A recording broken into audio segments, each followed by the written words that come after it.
and welcome back to Message in a Bottle. I'm Pilar, I'm Paloma.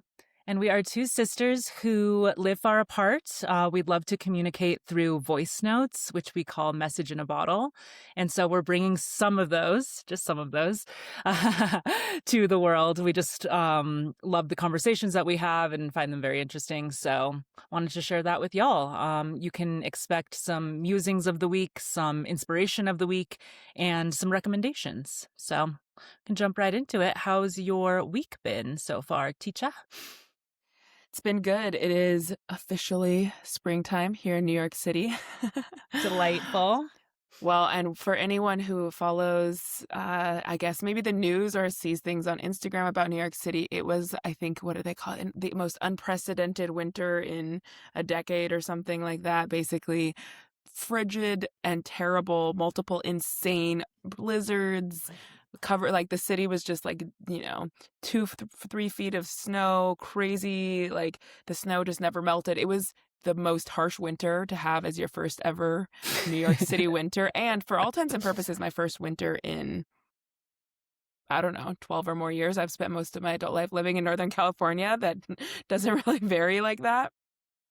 So yeah, it was spring basically can't come soon enough. And yeah, I've just been noticing how nicer weather shifts, obviously, like just what I wear, like how I navigate my city. I'm like biking again, and the sun is out later and I'm wanting to spend time. I live super close to Prospect Park. I've been wanting to spend more time outside and opening the window and those type of things. So it's been really lovely in a lot of ways. And also I want to, figure out how to like step into the springtime in a way that feels like I can really take advantage of it. Oh, I love that. Yeah, I just feel like anytime that the seasons change, I always find it to be just another marker of like the passage of time. And that always, every time like there's a seasonal shift, I reflect on that and just, yeah, it's just a trip, like how fast time is going.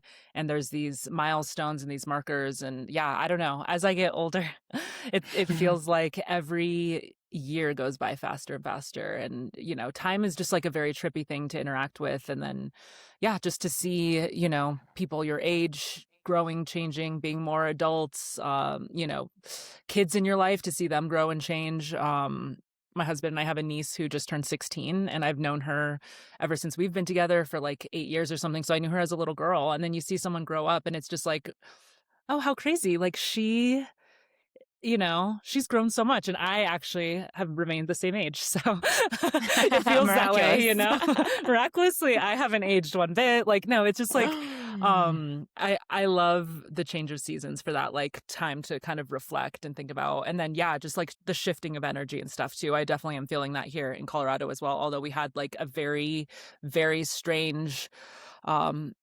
unprecedented winter here in like the opposite way, where New York, it was like insane blizzards and dumping, and here it was like so warm, so dry. So the season shift you guys does feel like a skipped little... winter. Winter was just like, meh, not this time. Yeah, it was very, very weird. So yeah, hopefully the spring feels like it should. Beautiful. And just flowers and whatnot. Yeah, totally. But I mean, for me, I think one of the things I've reflected upon, like since moving to a place with seasons, is how can I essentially notice and honor those like markers that are like naturally occurring? Because in San Francisco, when I lived there was no marker. There was no like obvious transition through the seasons. And I do think that there's a certain like solace that your mind gets when there's kind of like other cues that can help like guide you into those other moments. And maybe for you too, it's like reflecting on spending time with your niece or spending time with the other, especially when it comes to like kids, right? The way that they grow and change is so noticeable in a way that if you're only spending time with adults, that you're not necessarily like cluing into the passage of time in that same way. Totally. Yeah, absolutely.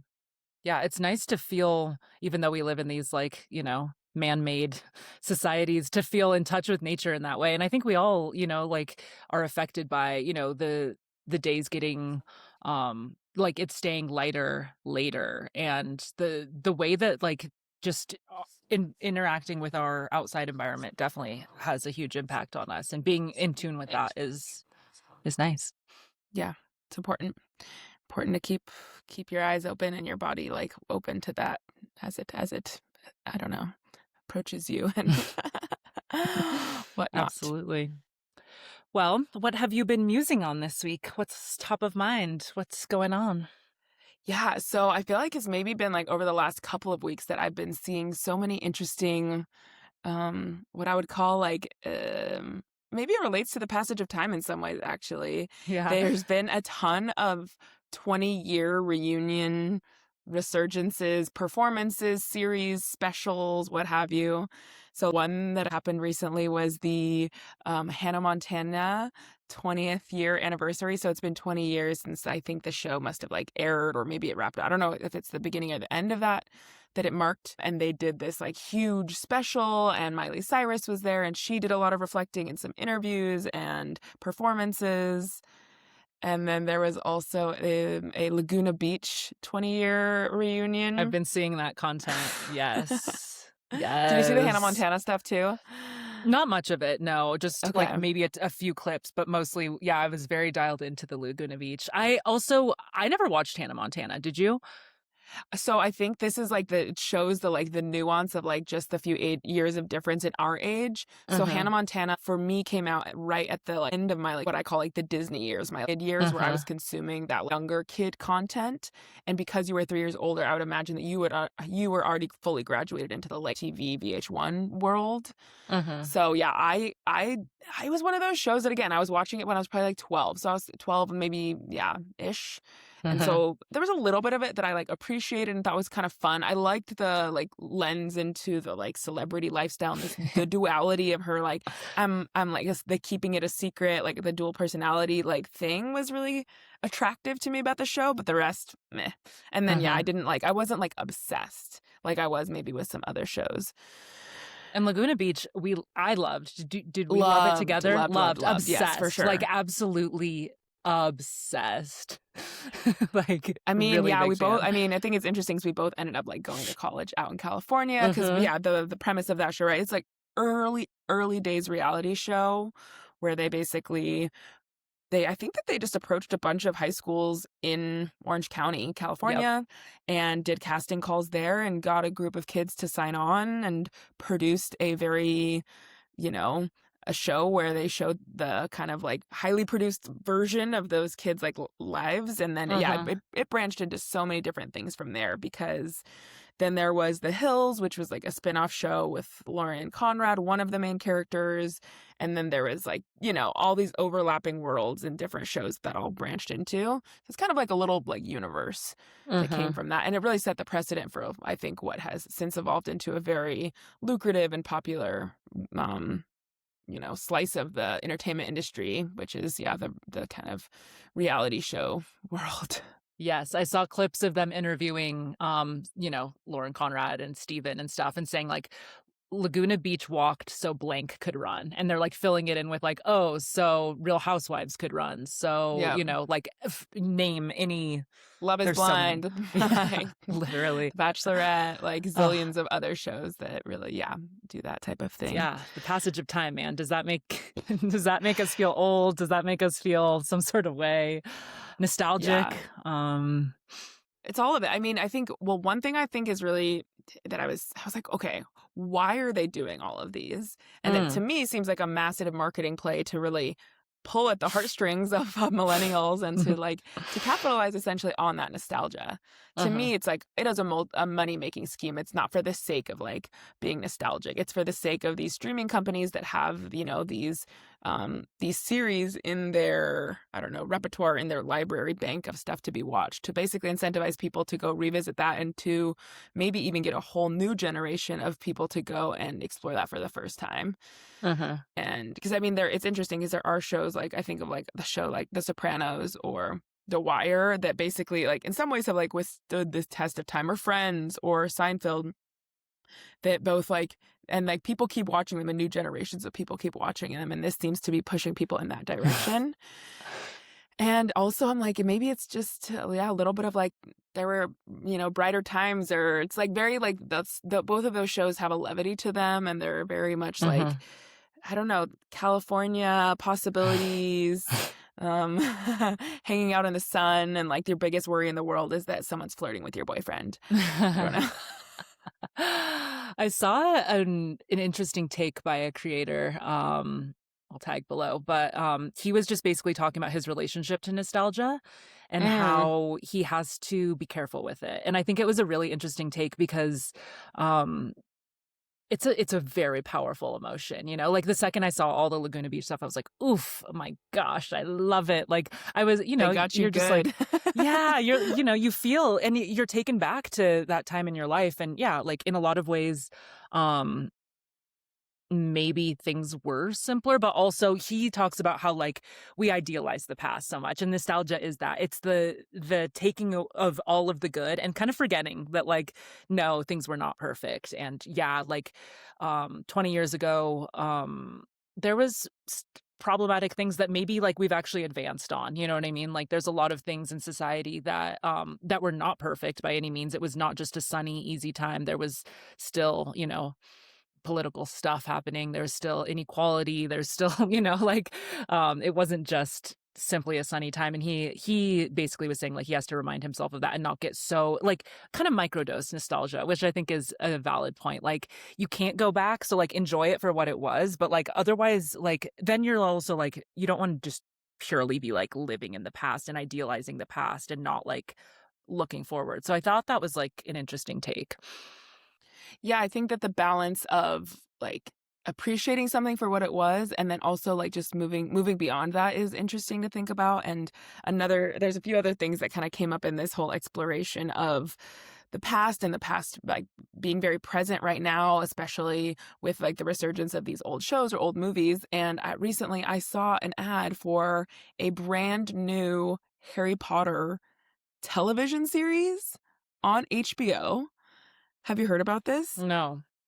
They're gonna do a full-blown series, so each, in theory, season will be, like, one of the books, and it's being produced by J.K. Rowling.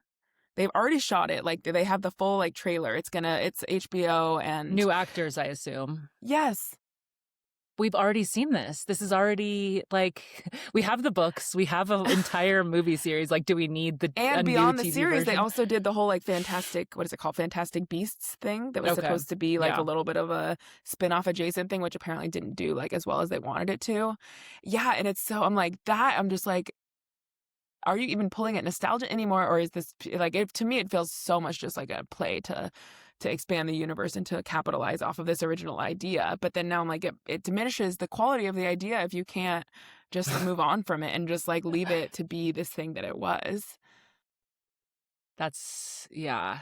Because what are you bringing new to it? Like, it's not like there's, oh, there's a latest book or there's, like, a new generation of wizards or whatever, like, Yeah, the only oh. thing that the main component of differentiation that they've mentioned is that they want to stay true closer to the books, because Mhm. the original films, because of the format of a film and the limited nature of the time frame of that, Mm. obviously there was some creative decisions made to just hone in on a more simplified version of the kind of plot and storyline and character arcs. And so my understanding is that the goal of having it be a series with like episodes is just you have more time throughout that to explore all of that. But I'm like, why? And why now? It just, to me, it feels it's too soon. It's too soon. Yeah. Yeah, exactly. Like, the 20 years is interesting because it's been 20 years. Like, it was Yeah, 20, that's a long time. And, like, I don't know. I mean, I think we as millennials are probably the target audience for this new Harry Potter thing. And, like, I shan't be or watching. maybe like for people are like millennials who have kids, maybe to like offer Um, something, yeah, new for them to become enticed by. Yeah, it's very, to me it's such a disservice to the original, because I'm like it's so iconic and so just was done so well, to me at least. yeah. Yeah. Yeah. And then it's one of those things that has been almost overplayed or, like, overexposed, I think, a little bit, and it's become a little bit like, uh, I don't know, chuggy or something. Like, Harry Potter was, like, such a big part of, like, millennial, identity that it's kind of been played out, and it's a little bit like, in my what I might For say, I sure. don't I know. mean, I'm like, when was it recently that I was I got caught in a conversation with a group of, they were actually all like Gen Z, like quite like early 20s. And they were all, we had a ad nauseum, we're discussing which house each of the respective people in the group Oh would my be. God. And I about My lost worst my nightmare. cool. My worst nightmare.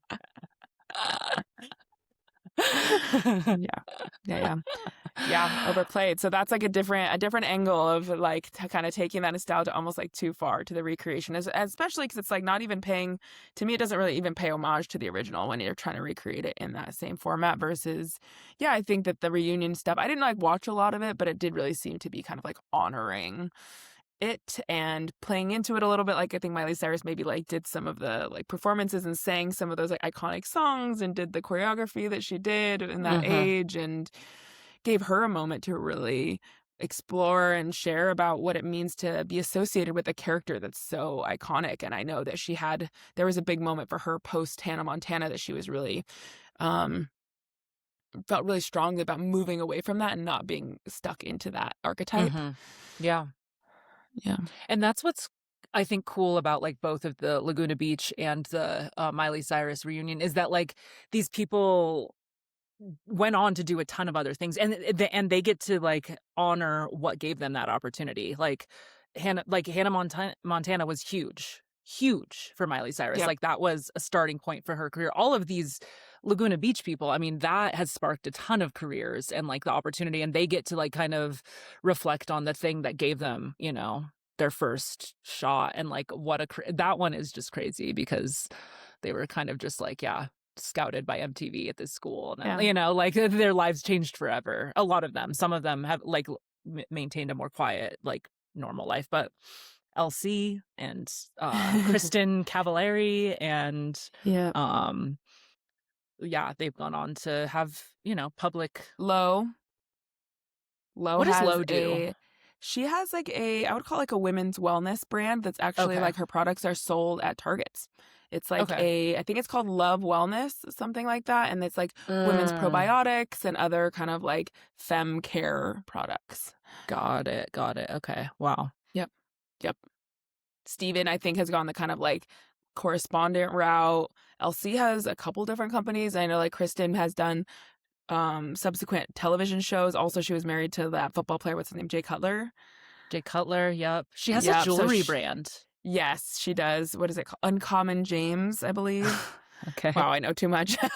This is just off the top of my head, by the way. This isn't stuff that I didn't even have to do the research in advance to this. Kristen was like goals back then. She was such goals. Gosh, she was like to me, she was like the epitome of coolness. Coolest girl. The coolest girl. She was such a bee, and I loved it. Like, she didn't take shit from anyone. Oh my God. Yeah. Amazing. Truly. Yeah, so it's been a little bit of a walk down memory lane, I would say, in many different ways. It's what I've been thinking a lot about. I love that. Yes. That's really cool. My topic kind of relates, actually, interestingly All right, enough. let's hear it. I've been kind of on a deep dive of a band that was huge when we were young and continues to make music, the Gorillaz. So they were massive in our youth. Like you hear some of those songs and you're like, oh my gosh, like it was, you know, everywhere. Milk dud. Feel good is actually what they're saying, but we thought they said milk dud. Milk dud. Feel good. Yes. Yep. So I didn't know anything about them as artists, anything other than like we just heard the songs in like all the time. But recently I've just seen a lot of content and done my own like kind of research on them, and they're amazing and fascinating. So first of all, they've been around for like 30 years. It's a virtual band that was created in 1998 by, I'm like reading my notes, musician Damon Albarn and artist Jamie Hewlett. So it's a collaboration between a musical artist and like an animator, an illustrator, an artist who has created this like virtual band, which was like very ahead of their time. And the virtual band is like 4 main characters. And really who's like behind those characters isn't like literally 4 people. It's like mainly this one musician. And it's just this incredible project that they've maintained for so long and have, you know, like they built this thing as as a means to collaborate with like so many different artists and to really like spanned so many genres, to be really experimental, to mix mediums a lot. Obviously, like being this virtual band where like a lot of the language of their art is through like cartoons, through animated shorts, through animated music videos. And yeah, I was just like really inspired and like interested in this yeah, in this project and I mean, yeah, how I've never even heard about like the concept of a virtual band before. Mhm. And yeah, I don't know. I think that I think there's a lot of examples of artists who maintain their sense of anonymity through like a masked version of themselves, like what is it, like Daft Punk Mhm. or even like a Banksy, right? Where you're like, you get to see the art, but you never get to see the artist. And I think that that's almost like that feels like a Dead bit of a mouse? He, different. like, wore a Oh, mouse. that's what did I You say? said Daft Punk. I feel like That's Daft what I Punk is meant. not That's what I meant okay. is, yeah. Dead Dead mouse. mouse. Yes. Yes, yes, yes, totally. And I feel like but that's like a little bit of a different version because well, so Mhm. far as I know, they've never, like, toured. They've never right? They Gorillaz? ever yeah. I think maybe they have, like and I don't know, I just actually was Then seeing that, like who's on stage? Like, well, when, yeah, like, like, that happens. there is a musician behind it, and he's not, like, anonymous. Like, he you know, his name Okay. is out there, stuff and he performs and, like, they performed on SNL, like, a year ago. So, Okay, it was interesting. him So with, what does like, those performances look accompaniment. like? It's him on the stage. Like, Okay. it's not, like the animated version of the band. It's, Okay. like, it's real musicians, you know? I don't know why that's where my brain went virtual band. Now I'm just like instead of like a person, it's just like a screen with their little caricatures But up there. it's just yeah, it's kinda interesting the way that, like, that medium kind of, like, interplays with the music and how it's such a big part of what they're doing, is always putting out, like, this, you know, not like manga, but like kind of you know, this cartoony caricatures are representing them in all music videos and stuff like that. But yes, like real people behind it. Yeah. Well, so I feel like you had sent me some stuff fairly recently about them, and that sent me down a little bit of a rabbit hole. And they also came out with a film, is that right? Like a short Yeah. film? A short like I think it's maybe 8-10 minutes or something recently. Yeah, they're still like releasing new music and creating art like to this day. Yeah. I mean, hence why we're probably talking about it now, because there's been like some recent like releases that have maybe sparked some initial like or some additional conversation about them. Mhm. But I don't know. I love seeing anytime artists are can have a career that is really like long lasting and also a creative project that can evolve, right? An artist that is like we've made music and there's kind of from what I understand they're kind of like four caricatures that they've Mhm. created have there's a through line to their story and there's like Yep. trackable They have things that backstories like right okay, and so they go on journeys, right? yeah. So it's 2D is the vocals and keyboard. Murdoch Nichols is on bass guitar. Noodle plays the guitar, keyboards, vocals, and Russell Hobbs on the drums. So those are like the characters, and they created backstories and like lore around these characters and who they are. Um, and yeah, they've done a lot of different, you know, projects where some of it's hand drawn, some of it's 2D, some of it's, you know, like their most recent short was like hand animated. And they're very vehemently anti AI and pro human artwork. Which is really cool. But yeah, I mean, I think they were ahead of their time as far as like thinking through the idea of having some sort of like world building, creating a Totally. brand, creating this lore, creating you know, a visual language that goes along with your music, which is really cool. It almost reminded me of Devo in a way because Oh, okay, yeah. Devo was so conceptual and Yes. they kind of start like were revolutionaries as far as like thinking through the idea of like music videos and like music having not just this like sound presence but also visual language that goes along with it to like convey the message and to further like you know immerse folks in the art. Yeah, to me, it almost seems like the driving force of how their creations and their music came about is very distinct than how a lot of other maybe music does. And I'm curious like what their creative process is like, right? Because if it's like there's the world, there's the characters, there's the story, there's the journey, and then there's the music, like it's interesting versus I do think a lot of mainstream artists, from what I can tell, it's very much like the music drives it and then the person that carries it is the star, is the singer, is the performer. And then Uh-huh. those two things they have to like elevate in a lot of ways versus I think that like the nuanced nature of the type of the artistic project that they have, there's a lot of different ways that they could play it as opposed to just be like, now we have this one person on stage that needs to carry this whole thing and now we need all the extra stuff to really like bring that whole story to life, I guess, right? There's already a lot there with Gorillaz. Mm-hmm. Yeah, absolutely. Yeah, and they've done a lot of cool stuff around like, just different commentary on different things. I was like obsessed with this song from their album Plastic Beach, which like even from the title you can tell what that like might be about. Yeah. Waste and, the commentary on like how we treat the environment and stuff. But yeah, it's cool. And they're just, highly collaborative. I just love that. They've collaborated with like every artist under the sun and are continuing to push forward. So Yeah, I have it on my list to watch their short film. Have you seen it yet? I actually haven't, so I'll have to watch that and report back. I know I'm a little worried that I need my little like cheat sheet of all the characters and their names and a little bit of their backstory. I feel like I'm like, it's not a genre I tend to like what do you call it? Go towards. So Yeah. Gravitate towards. That's the word, gravitate. Wow. Exactly. Yes. Love. Well, Love. some more homework for us on that. Hell yeah. Yeah, that's right. That's right. That's right. Shall we jump into our inspo of the week? What are you inspired by? Yeah, I've been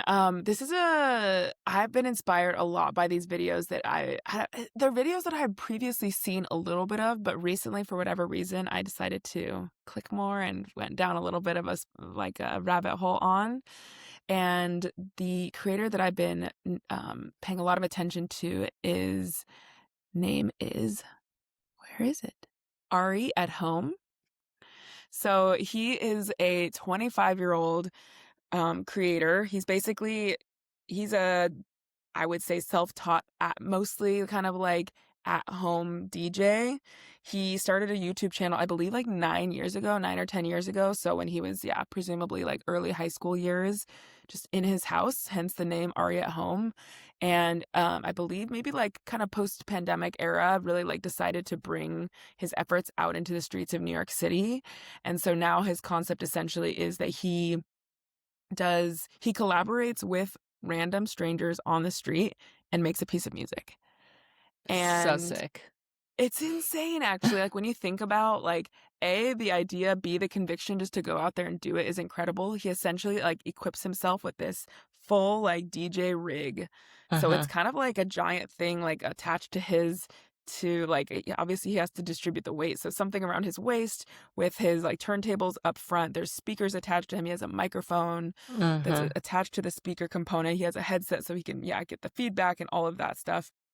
And he essentially approaches people on the streets of New York City. I see him often in his videos. It looks like he's like walks around Soho a lot. Not a neighborhood I tend to walk around too much, so I haven't seen him IRL, but I'm sure maybe that'd be fun at some point to go try to see him in the wild. Get ready. You need to practice so you can oh my gosh, get on the mic. Yeah, dude, he's so sick. Like a mobile producer. Totally. Amazing how many talented people are ready to just like drop a verse when they're like that's what I was blown away by when you shared him with me. Like how many talented artists, talented New Yorkers there are, talented people in the world just ready to collab and like share. And like it's incredible how quickly he picks something up, because he's always like, oh, like what are you looking for? And they're like, oh, like something Erykah Badu-ish or something like this, and then they'll just like play him a tiny bit and he's like, okay, got it, and then he'll like mix something up real quick for them, and the results are stunning. The results are amazing every time. Like, I mean, maybe he has had flops and he doesn't share them, but probably. From what But yeah, no, it's so true. Like, I think that there's a lot of things that inspired me about kind of continuing to watch all of his videos and just like thinking through like what it took to do that. One, I think like the main piece of it is just like you can really do anything. And I think especially in this day and age with all of the kind of like platforms and resources available, as much as, there obviously are very um appropriate concerns around social media and the addictive nature of that, there are also so many beautiful things that it can do, and the way that you can leverage a small business, the way that you can leverage being an artist, the way that you can share your work and your small projects and your creativity with people who otherwise you would not be able to share that with. And the fact that this person just, if he just needed the kind of the initial physical components to do that, and the rest was Right. a good idea and dedication to that idea, and the rest is boom, he gets to go out there and do that. So I'm both inspired by him, but I'm also so inspired by the people who he is interacting with in the streets. And to me, Yeah. I'm like, again, it's just another example of like why I think people love this city so much. And it just to me shows like people just need to be given the chance. Like, Mm. I think that like normal, like kind of mainstream adult society in the US is such that there's not a lot of opportunity to try something new or to do something that you learned how to do as a child, but like freely and Mhm. without, in a space. Like I think about the fact that, I used to be in choir for years and years and years and years and years and have this training, and I haven't Mhm. sung in like a decade or more. And it's not because I don't want to, and it's not because it's not a skill that I don't like think is worthwhile. It's simply because there's no avenue or Mhm. opportunities for me to do as such. And you can see that with some of these people. You're like, Right. you're not just ready to spit bars. It's you clearly have done this before. Clearly you love music. Clearly you have probably practiced in your basement singing and rapping, or maybe at some point Yeah. in your youth had a couple opportunities with your buddies to do a random gig at a bar or whatever. And then life is such that it kind of sucked you into a vortex that didn't allow you to kind of pursue that maybe in a bigger way. And it Mhm. almost just reminds me too of how much like because of I don't know, I feel like the intensity of like the American lifestyle and the like how expensive our economy is, and like how hard it is to maintain a comfortable lifestyle here. It's Mhm. one that people really have to like choose what their one thing that makes them money, and don't often have enough like time and resources outside of that to pursue those other things, even if it's just for fun.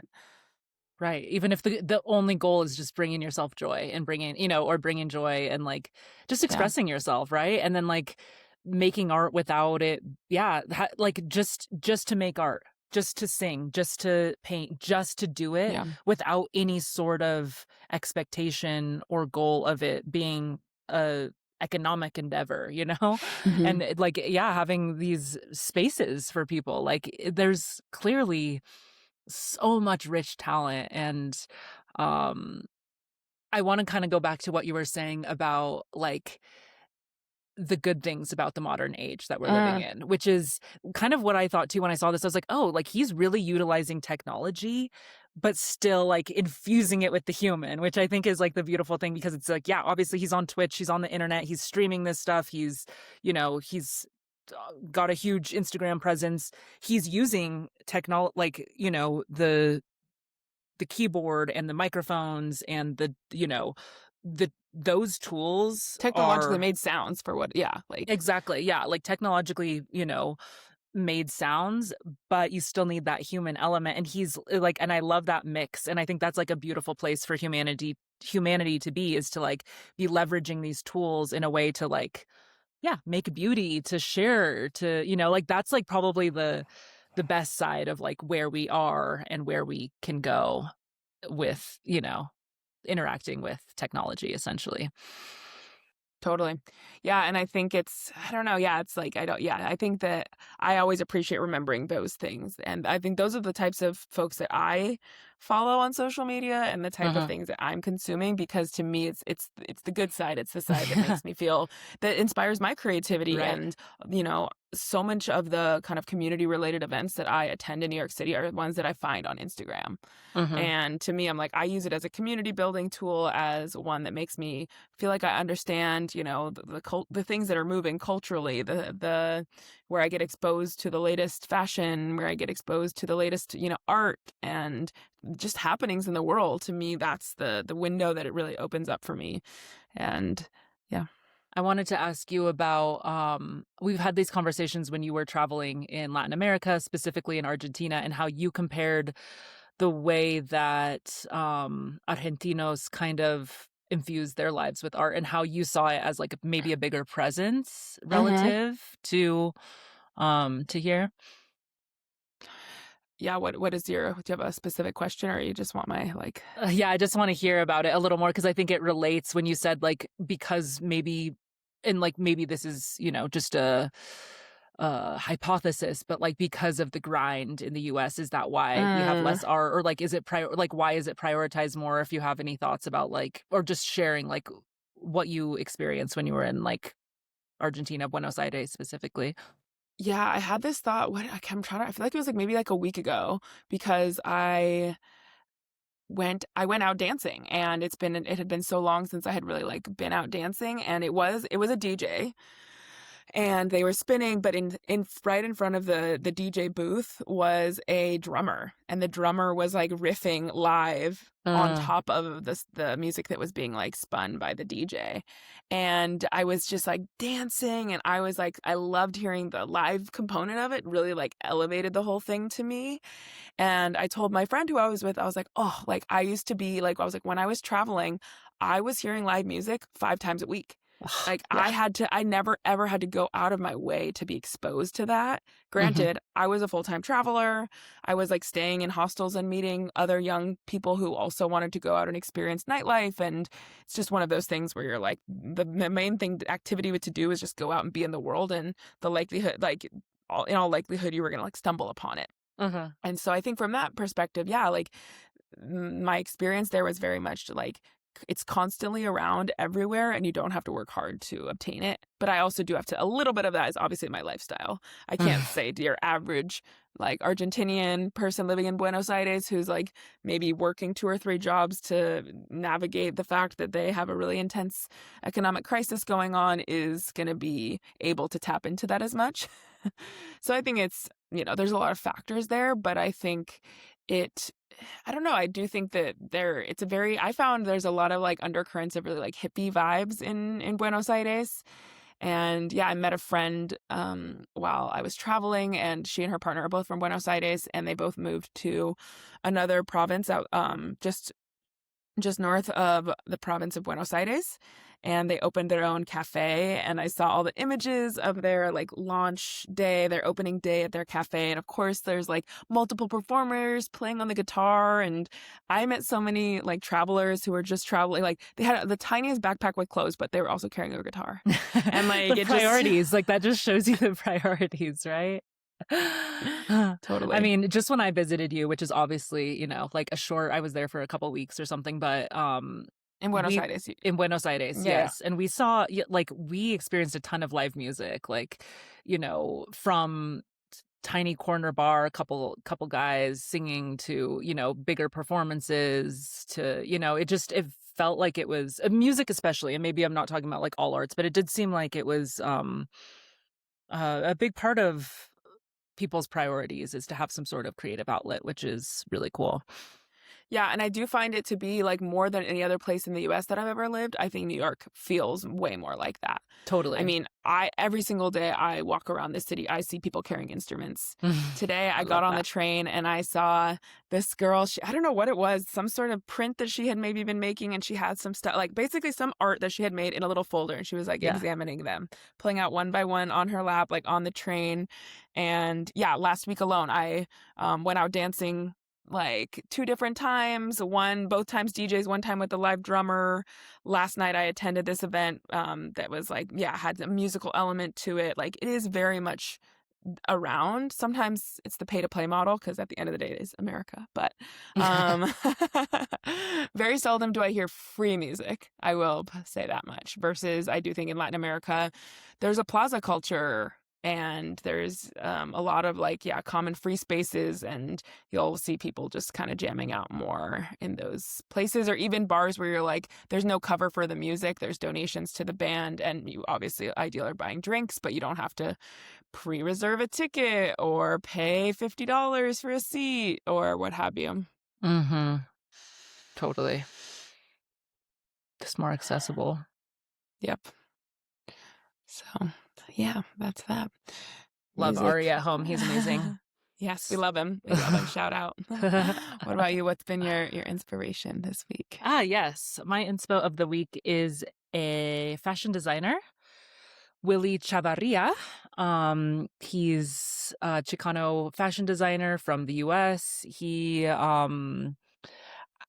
I'm loving watching someone who's like 60 years old. Like, I mean, he's had an incredible career up until this point, but I love seeing someone have like a really, really big moment at that like point in their life. I just think it's inspiring because I'm like, it can happen at any time, and you just continue to work and continue to grind. And yeah, from what I can tell, the past couple of years have definitely been a big, peak in his career, and that's incredibly exciting. And he's recently done a collab with Zara.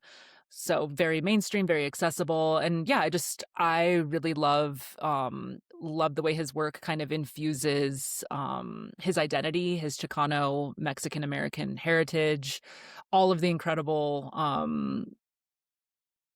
like references that come with that. Kind of this like, he's calling his latest thing with Zara like Vatissimo, like this Vato kind of look and feel. I really appreciate, of course, his representation and of like the models that he chooses, Latinos, people of color. I also really like, he's really focused. He definitely does women's wear as well, but I mean, his menswear is like pretty amazing. And I love when there's like attention put on menswear, because I do think sometimes it's like can be a little bit boring. And I love the way he plays with silhouettes, and I mean, his color scheme is like very much my vibe, reds, blacks, white. So yeah. Have you been tapped into some of the stuff that he's done? Definitely, like, he's on my radar. I don't know a ton about him, but yeah, he came on my radar maybe like a year or two ago, because I know that he got a lot of acclaim. I think it was for maybe like his first ever New York Fashion Week show that he did, and that really like put him on the map of like high fashion in a major way.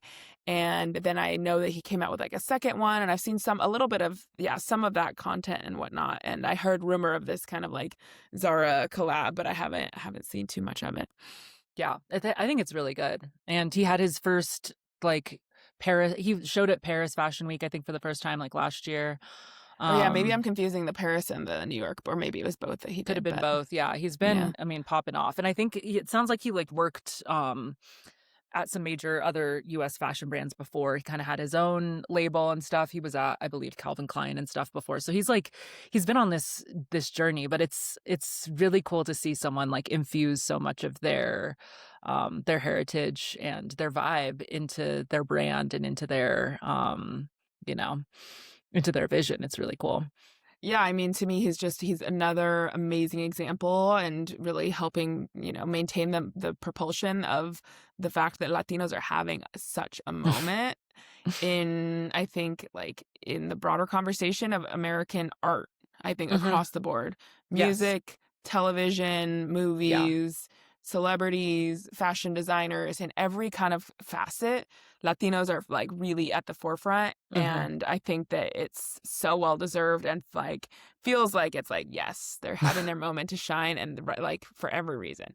Yes, certainly. And it's such a juxtaposition with what's happening, I think, politically. It's it's this wild juxtaposition, because I think generally American culture is loving Latino culture, loving Bad Bunny at the Super Bowl for the most part, loving tacos, loving Mexican food, like so much that it's like it is American food at this point. Totally. Willy Chavarria at Zara selling out, people like embracing it. Like, I think I mean, it's someone like Pedro Pascal becoming like just an iconic daddy, and similar to the like Will, daddiest daddy.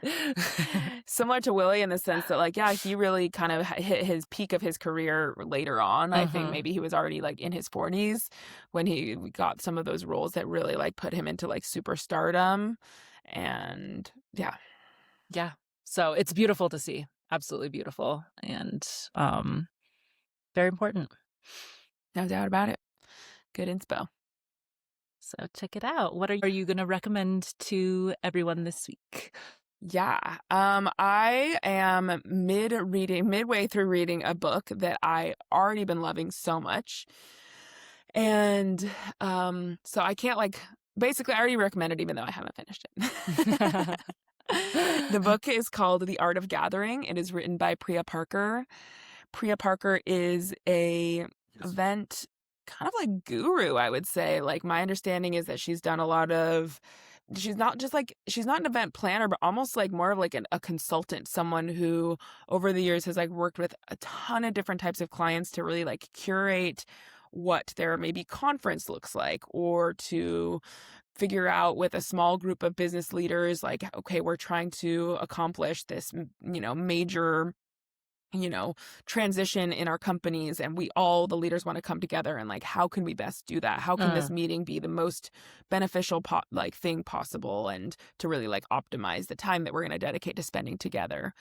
And yeah, she published this book. I'm actually not sure how long ago, but she has really used that as a platform that now has many branches. And I think it's really cool to see. So she, in addition to that book that she published, the initial book that she published, she has a Substack account. On her Substack, she does a lot of Substack lives where she will do interviews with other folks kind of who gather people in different ways, shapes, and forms. And I think that's a whole interesting format of the internet that I didn't know too much about, and I think is really unique. And she really seems to be, yeah, sharing her expertise in so many different ways in different mediums. So I think that's awesome. And recently, I believe she just published another book. So The Art of Gathering, I think, is useful for literally anybody because it talks about why we gather, the importance of it, anything. She gives examples from anything to like a massive, tens of thousands of people in a conference to a dinner party at your house. And just the kind of like psychology around what makes those gatherings work or what makes them not work. And to me, it's given me such a unique lens when I attend spaces, and to be more cognizant of like the way that I'm showing up. And yeah, so I think, yeah, I'll leave it at that because it's just a little slice to get people enticed enough to go do some digging on their own. But check it out. I'm very intrigued to check it out. Coming together, it's like when you go to like a bad event or like something's off, like you can feel it, but like maybe you can't pinpoint why. Totally. And I think, of course, it's such an important part of like the human experience is coming together, and to do that in a way that's beneficial for everyone involved is fantastic. So I'll put that on my list. Please do. What are you leaving our audience with today? Yes, this is New York, even though I'm not even there and won't even be able to go. But if I could, and you can definitely check this out on the internet as well. But currently there is the Orchid show at the New York Botanical Gardens through April 26th, according to my notes. I saw a highlight of the artist who's featured this year. His name is Mr. Flower Fantastic. And I love that name. It's like so wild. it's wild. He is kind of a mystery, like he's kind of a Banksy. He keeps his identity concealed and really just wants his art to speak for itself. He also is like super allergic to flowers, so he wears a respirator while he's working because he's like working with like all of these flowers, and he's like, I'm so allergic. So that's like kind of hilarious. But the Orchid show is that he created this year is very like New York themed. It's great. Like everything in there, like there's subway entrances, and there's cabs and like all of this created with orchids. And the work is really, really stunning. The artist is from Queens, and he talks about how, he grew up and it was kind of a rough time as far as he said he was like gardening out front with his mom, and he like got beat up for that because of the rough neighborhood that he lived in, and he stopped doing what he loved, which was planting and doing stuff with flowers for a while because of that, but now he's reclaimed that. So that's like a really beautiful part of his story. So yeah, check him out online, or if you happen to live in New York or be visiting New York, the show looks really cool. Yeah, I just briefly looked at his Instagram and the New York Botanic Gardens page. I've never been there actually, but I think no better time to go, and brings us very full circle to appreciating springtime. So I'll add it to my spring must be outside at all times. Take advantage of the beautiful weather, see some sweet flowers, and yeah, the thematic nature of I think what he's doing seems super cool. And yeah, for any folks that do live in New York, and you have a public library card, you can access Culture Pass. And through Culture Pass, you can access free tickets to a ton of different museums, both the Brooklyn Botanic Garden, the New York Botanic Garden. Oh, So check that out. It is an amazing free resource that the city has. So that is how I will be accessing it. that is super legit. Shout out. Big shout out, Culture Pass, New York Culture Public Pass. Libraries. Love that. That's right. That's right. So love it. I hope Awesome. everyone can check all of that out. And thanks for joining us today. This is our third episode, and it's been so fun to start doing this and continue, cracking open some of our message in a bottle to share with you all and have these conversations. And if you're enjoying these and want to continue seeing more, please subscribe.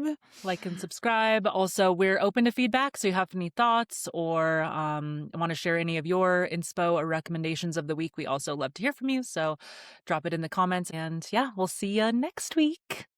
See you then.